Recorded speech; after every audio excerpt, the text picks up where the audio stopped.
monte en haut, monte jusqu'en haut, monte ici en haut.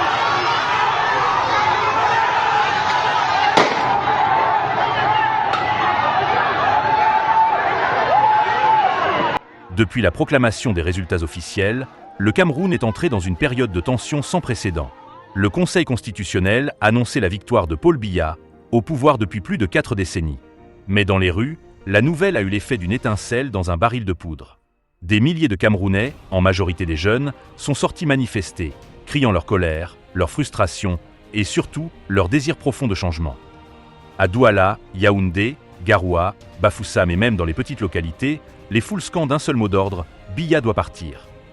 Les images montrent des routes bloquées, des barricades improvisées, des pneus en flammes et des drapeaux brandis comme symbole de résistance. Les slogans résonnent « 43 ans, ça suffit ». On veut la vérité des urnes.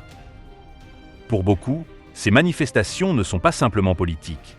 Elles traduisent une souffrance accumulée depuis des décennies. La pauvreté, le chômage, la cherté de la vie, l'injustice, la peur et le manque de perspective. Une jeunesse étouffée, qui n'a connu qu'un seul dirigeant, se lève enfin pour réclamer un avenir meilleur. Face à cette vague de colère populaire, le pouvoir réagit avec fermeté. L'armée et les forces de sécurité ont été déployées dans tout le pays. Les tirs de sommation se mêlent aux cris des manifestants. Des affrontements éclatent dans plusieurs quartiers.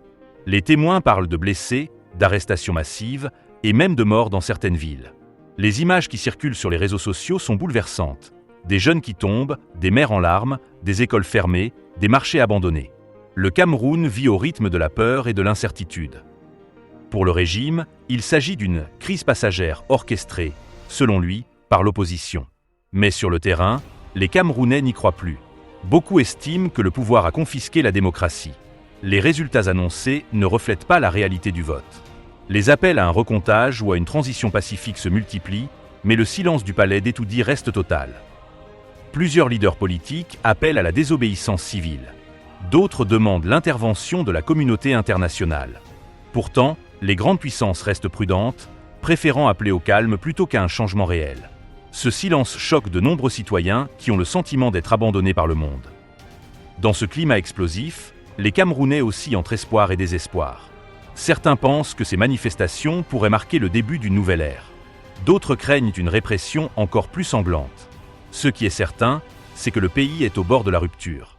Jamais Paul Biya n'aura été autant contesté depuis son arrivée au pouvoir. Dans les rues de Douala, un jeune manifestant résume la situation d'une voix tremblante.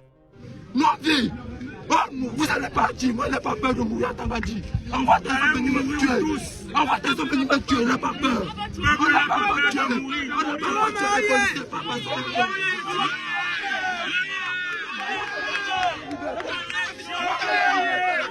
On n'a plus peur. On préfère mourir debout que vivre à genoux. Ces mots, simples mais puissants, reflètent l'état d'esprit d'une génération prête à tout pour obtenir la liberté et la justice. La question qui se pose désormais est claire. Paul Biya tiendra-t-il face à cette pression populaire? Le pouvoir saura-t-il écouter la rue avant qu'il ne soit trop tard? La situation évolue d'heure en heure. Le Cameroun est à un tournant de son histoire. Soit le dialogue s'ouvre, soit la confrontation s'intensifie. Et dans les deux cas, rien ne sera plus jamais comme avant. Le Cameroun traverse l'un des moments les plus critiques de son histoire politique. Le peuple, longtemps silencieux, a trouvé sa voix. Une voix puissante, portée par la colère, la douleur, mais aussi l'espoir. L'espoir qu'un jour, les urnes parleront vraiment. Et si ces manifestations marquaient le début d'un nouveau chapitre pour le Cameroun, l'avenir nous le dira.